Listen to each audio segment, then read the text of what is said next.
Hello বন্ধুরা, আজ আমি তোমাদের কাছে নতুন একটা রেসিপি নিয়ে এসেছি। আজ আমি ইঁচড়ের তরকারি করে তোমাদেরকে দেখাবো। এই তরকারিটা দেখো, একটু আমি নতুন ধরনের করছি। এই তরকারি করতে কি কি লাগছে তোমাদেরকে দেখো দেখিয়ে দিচ্ছি। এখানে দেখো ইঁচড় আর আলু ডুমো ডুমো করে কেটে জল দিয়ে দেখো সেদ্ধ করে নিয়েছি।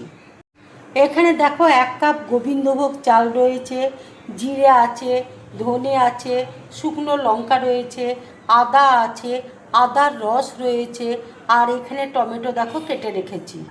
এখানে দেখো হলুদ আছে, কাশ্মীরি লঙ্কার গুঁড়ো আছে, নুন আছে, কিশমিশ আছে, তেজপাতা আছে, গোটা গরম মশলা রয়েছে, এখানে দেখো ঘি আছে। এবার দেখো গোবিন্দভোগ চালটা আমি ভালো করে ধুয়ে নেব। চালের জল দেখো ভালো করে ঝরিয়ে নিয়েছি, একটা বোলের মধ্যে ঢেলে রাখছি। চালের মধ্যে দেখো আদার রস দিয়ে দিচ্ছি, হলুদ দেখো দিয়ে দিচ্ছি, অল্প করে দেখো নুন দিয়ে দিচ্ছি। এবার দেখো সব একসাথে মাখিয়ে নিচ্ছি। মাখানো দেখো হয়ে গেছে, এবার আমি একদিকে রেখে দিচ্ছি। দেখো মিক্সিতে আমি শুকনো লঙ্কা দেখো দিয়ে দিচ্ছি, আদা দেখো দিয়ে দিচ্ছি, ধনে দেখো দিয়ে দিচ্ছি, জিরে দেখো দিয়ে দিচ্ছি, জল দিয়ে দেখো বেটে নেব। এবার দেখো কড়াইয়ের মধ্যে আমি ঘি দিয়ে দিচ্ছি।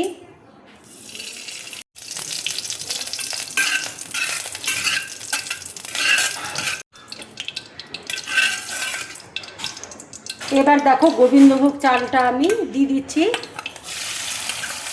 5 মিনিটের মতন দেখো আমি নেড়ে নেব।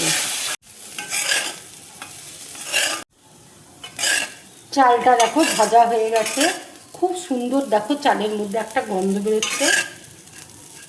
এবার আমি চালটাকে দেখো নামিয়ে নেব। কড়াইয়ে দেখো তেল দিয়েছি, তেজপাতা ফোড়ন দিয়ে দিচ্ছি, গোটা গরম মশলা দেখো দিয়ে দিচ্ছি, এঁচড় আর আলুটা দেখো দিয়ে দিচ্ছি,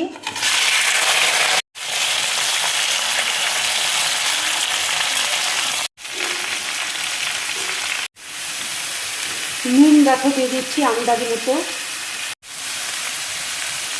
হলুদ দেখো দিয়ে দিচ্ছি,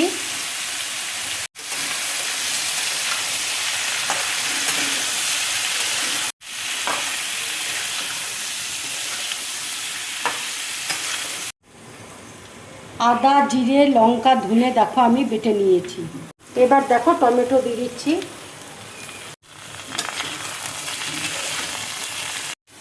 বাটা মশলাটা দেখো দিয়ে দিচ্ছি, মশলা ধোয়া জলটা দেখো দিয়ে দিচ্ছি,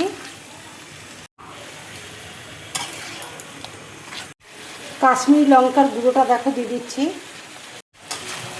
মশলাটা দেখো ভালো করে কষিয়ে নেব। অল্প করে দেখো চিনি দিয়ে দিচ্ছি। এই রান্নাটা দেখো পুরোপুরি আমি নিরামিষ করছি। মশলাটা দেখো কষানো হয়ে গেছে। এবার দেখো গোবিন্দভোগ চালটা আমি দিয়ে দিচ্ছি। এবার দেখো কিশমিশ দিয়ে দিচ্ছি। কষানো দেখো হয়ে গেছে, এবার আমি 2 কাপ দেখো জল দিয়ে দিচ্ছি।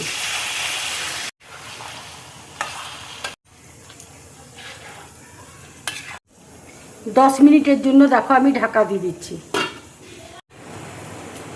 এবার দেখো আমি 10 মিনিট বাদ ঢাকাটা খুলছি। আর একটু দেখো সেদ্ধ হতে সময় লাগবে।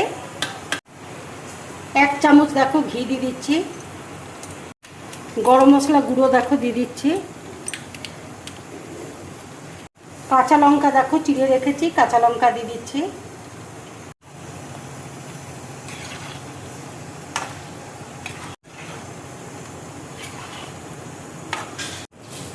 এবার দেখো কিছুক্ষণের জন্য আমি আবার ঢাকা দিয়ে দিচ্ছি। এবার দেখো ঢাকাটা আমি খুলছি।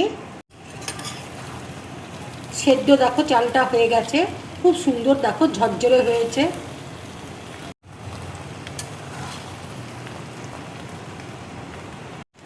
এবার দেখো গ্যাসটা আমি অফ করে দিচ্ছি। এইভাবে ইঁচড়ের তরকারি করে তোমরা গরম ভাতের সাথে খাবে, রুটি, পরোটা, নান, লুচির সাথে খাবে, খুব ভালো লাগবে খেতে। আমার এই রেসিপিটা যদি তোমাদের ভালো লাগে তাহলে লাইক করবে, শেয়ার করবে, আর ড্রিম ব্লগ চ্যানেলটাকে সাবস্ক্রাইব করবে। তোমরা বেশি করে কমেন্টস করবে, তাহলে আমার খুব ভালো লাগবে। নমস্কার।